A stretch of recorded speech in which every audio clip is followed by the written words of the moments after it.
सभी को जय मसीह की। तो आज का हम वचन पढ़ेंगे नीति वचन उसका 12 अध्याय उसका 1 आयत से। जो शिक्षा पाने से प्रीति रखता है वह ज्ञान से प्रीति रखता है, परंतु जो डांट से बे रखता वह पशु सरीखा है। भले मनुष्य से तो यहोवा प्रसन्न होता है, परंतु बुरी युक्ति करने वाले को वह दोषी ठहराता है। कोई मनुष्य दुष्टता के कारण स्थिर नहीं होता, परंतु धर्मियों की जड़ उखड़ने की नहीं। भली स्त्री अपने पति का मुकुट है, परंतु जो लज्जा के काम करती वह मानो उसकी हड्डियों के सड़ने का कारण होती है। धर्मियों की कल्पनाएं न्याय ही की होती हैं, परंतु दुष्टों की युक्तियां छल की हैं। दुष्टों की बातचीत हत्या करने के लिए घात लगाने के विषय में होती हैं, परंतु सीधे लोग अपने मुंह की बात के द्वारा छुड़ाने वाले होते हैं। जब दुष्ट लोग उल्टे जाते हैं तब वे रहते ही नहीं, परंतु धर्मियों का घर स्थिर रहता है। मनुष्य की बुद्धि के अनुसार उसकी प्रसन्नता होती है, परंतु कुटिल तुच्छ जाना जाता है। जो रोटी की आस लगाए रहता है और बड़ाई मारता है, उससे दास रखने वाला छोटा मनुष्य भी उत्तम है।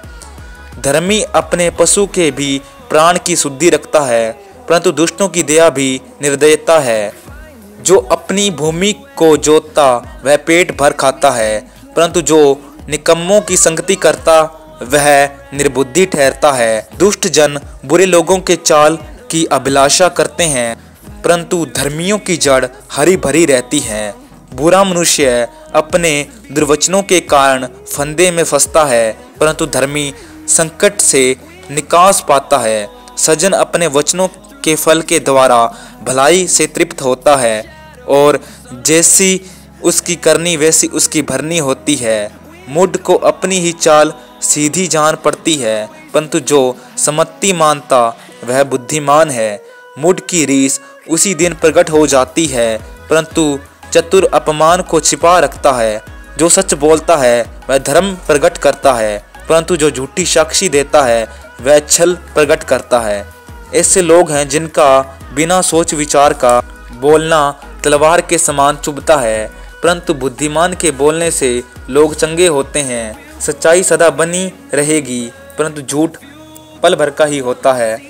बुरी युक्ति करने वालों के मन में छल रहता है, परंतु मेल की युक्ति करने वालों को आनंद होता है। धर्मी को हानि नहीं होती है, परंतु दुष्ट लोग सारी विपत्ति में डूब जाते हैं। झूठों से यहोवा को घृणा आती है, परंतु जो विश्वास से काम करते हैं उनसे वह प्रसन्न होता है। चतुर मनुष्य ज्ञान को प्रकट नहीं करता है, परंतु मूढ़ अपने मन की मूढ़ता ऊंचे शब्द से प्रचार करता है। कामकाजी लोग प्रभुता करते हैं, परंतु आलसी बेगार में पकड़े जाते हैं। उदास मन दब जाता है, परंतु भली बात से वह आनंदित होता है। धर्मी अपने पड़ोसी की अगुवाई करता है, परंतु दुष्ट लोग अपनी ही चाल के कारण भटक जाते हैं। आलसी अहेर का पीछा नहीं करता, परंतु कामकाजी को अनमोल वस्तुएं मिलती हैं। धर्म के मार्ग में जीवन मिलता है और उसके पथ में मृत्यु का पता भी नहीं। तो परमेश्वर इन वचनों के द्वारा आप सभी को आशीष करे। अगर आप हमारी YouTube फैमिली का हिस्सा बनना चाहते हैं तो इस चैनल को सब्सक्राइब करें।